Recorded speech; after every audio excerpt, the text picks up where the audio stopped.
ڕوشتەیی لؤلؤ لە دانەی ئەشکی من دەگرینەوە، بۆیە هەردەم ئاشنا بۆ خاڵی من دەگرینەوە. کەی دەبێ وەک بولبول و گوڵدا بنیشین پێکەوە، ئەو بە خەندەی لێوی ئاڵ و من بە گریە و شینەوە. باغی ڕوخساری لە من پۆشی بەسەر پۆشی نیقاب، یانی لاچۆ عاجزم ئەمڕۆ بەدەست قورچینەوە. تا قیامەت سەر لە سوژدەی شوکردا هەڵنابڕم، گەر بڵێ لاچۆ لە بەرچاوم بە خەشم و قینەوە. تورکی چاوی گەر ببینێ عابیدی خەڵوەت نشین، دێتە جونبوش ئەو بە جوبە و خەرقی پشمینەوە. با نەکە عاشق دلەی ناحەق لە بەدبەختی ڕەقیب، خوێنی فەرهادە و گوناهی وا بەسەر شیرینەوە. سحری غەمزەی وەردەگێڕێ زاهید و عالم لە ڕێ، هەم بە کۆڵێ عیلمەوە زاهید بە بارێ دینەوە. گەر بڵێم قوربانی تۆ بم ڕوو لە من کە لەحزەیە، وەردەگێڕێ شەمی ڕوخساری بەدەم ئامینەوە. ڕیشەی جەرگی لە بنهێنام بە قولابی موشەی، بۆ دەکا حاشا بە پەنجەی قورمز و خوێنینەوە. چی دەکا ئینگلیزی هیجرت ئاسکەری لوتفت کە هات، زوو بە زوو بەسرەی ویساڵت بێسەدا دەگرینەوە. من کەوا مات و پیادەم گەر ڕوخی شار ڕێگەدا، تەی دەکەم عەرسەی کومەیتی ئەو بەسەد فەرزینەوە. ناریا بێژەن سیفەت تاکەی لە بۆ تورکی جیهان، قەیدی زیندانی بەدەستی نەفسی وەک گورجینەوە.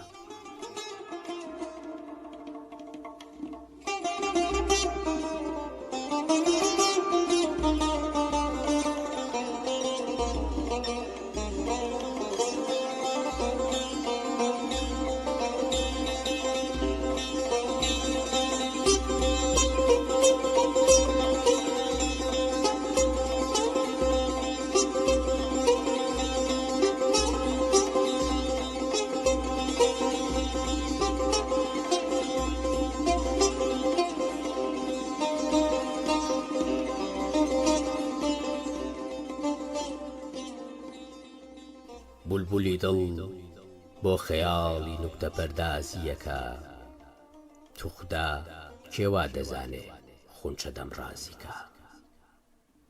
لەشکری شاماتی زوڵفەینی لە گەردشدا دەڵێی، ئاسکەری سوڵتانی ڕۆمە و مەشقی سەربازی ئەکا. موغبەچەی خاڵی لەسەر گوڵ ئاتەشی لێوی لەلام، ساحیری هیندوسانە ئاتەشەندازیەکە.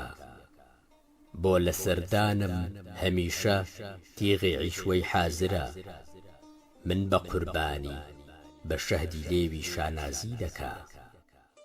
قازی و مفتی دەڵێن یعنی حرامە سوحبەتی، ڕووی ئەوە ڕەش بێ بە قەولی مفتی و قازیەکە.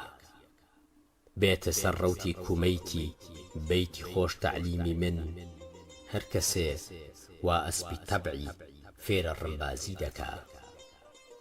وا ئەزانم بێ ئەدەب نابێ ئەگەر ناری بڵێ، ئەم غەزەلمانە لە لەهجەی شێخی شیرازی دەکا.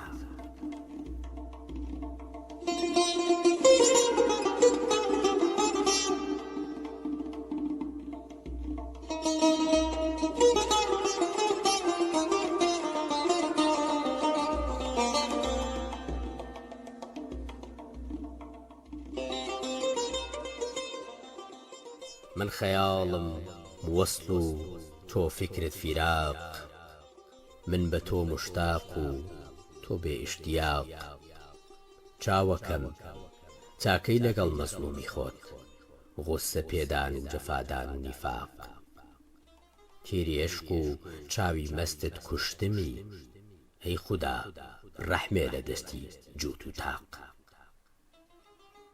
من بە بێهیممەت مەزانە و بێکەرەم، سەهلە لە لای من بێدرۆ تەکلیفی شاق. گەردەمێ مەقسوودی دڵ بێنی تەجێ، پێت دەبەخشم مڵکی شامات و عێراق وا لە کوورەی عشقی تۆدا مرغی دڵ کەوتە سۆز و ئاهو ناڵە و ئیحتیراق قەسری دڵ وێران و بێتەحسینە وەک معبەدی ڕووخاوی بە میحراب و تاق فکری من ناگا بە وەسفی حوسنی تۆ گەر خەیاڵم بێ بە ڕەفڕەف یا بوراق ناریە زادی سەفەر ئامادەکە ڕێگەت تێی نابێ بەبێ توێشە و تفاق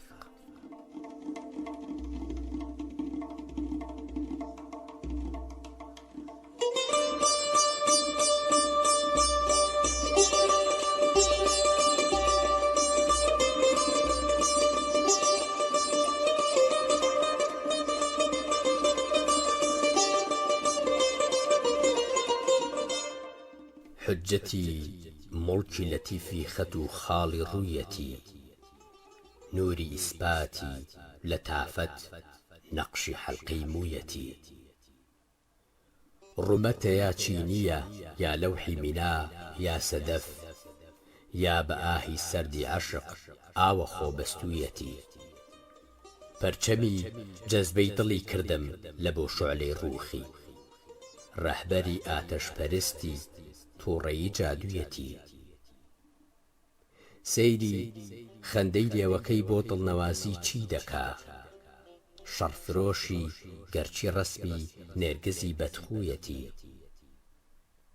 چاوی مەستی قاویض الئەرواحە لێوی وەک مەسیح کوشتن و ئیحیا بە چاو لێوی هەر ئەو بوویەتی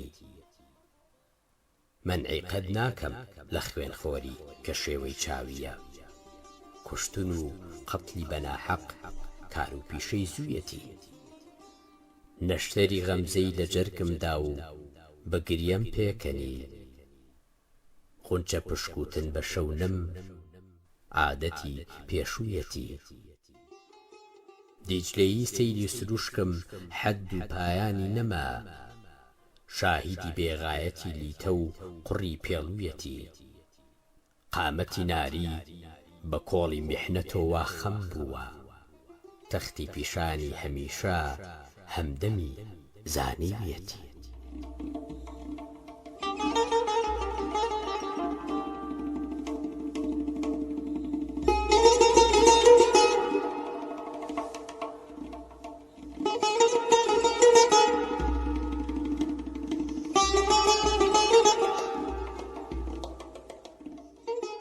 مدەتێکە من گرفتارم بەدەست سەوداتەوە بووم بە داوی چینی زولف و پەرچەمی تاتانەوە منعی قولابی موژەی ناکەم لە ڕاکێشانی دڵ بۆ ئەسیری چاوی مەستی پڕخەوی ئەیباتەوە گەردەپرسی حاڵی پەروانەی دڵم دوور بێ لە ڕووت وا لە سۆزشدا لە سایش و چرای گۆناتەوە چاوی خوێنخواری بە خوێنم فێرە وەک لێوی بەمەی لێی گەڕێن ئێوە و خودا ئەو شۆخە بابی خواتەوە شاهی چاوت مڵکی سەبر و تاقەتی بردم بە زۆر مەسحەفی ڕووی تۆ بەگژیاچێ ئەگەر نەمداتەوە مێشی خاڵت نافڕێ بەس باوەشێنی کە بەناز چونکە پابەندە بە شەهدی ڕوومەتی زیباتەوە لە پشەکەر فەرم و بە زوڵفت باوەشێنی با نەکات مێشی ڕۆحم کرد بنیشێتۆ بە قەندی چاتەوە